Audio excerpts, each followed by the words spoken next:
sa mga ganitong pagkakataon po, tignan natin maganda ang sikat ng araw kaya ang ating mga farmers ay nagbilad po ng kanilang mga palay along the National Highway malapit po sa junction sa Tanga, Ballesteros, Cagayan.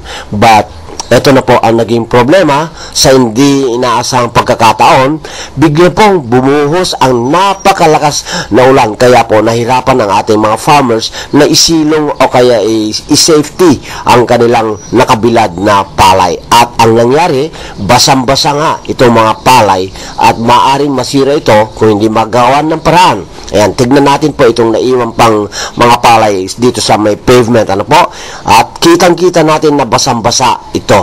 Kailangan po magawa ng paraan ito para ma-dry uli at makaasa na isa pang magandang sikat ng araw. Yan pa ay mga problema ng ating mga magsasaka tuwing summer na biglang bubuhos ang malakas na ulan.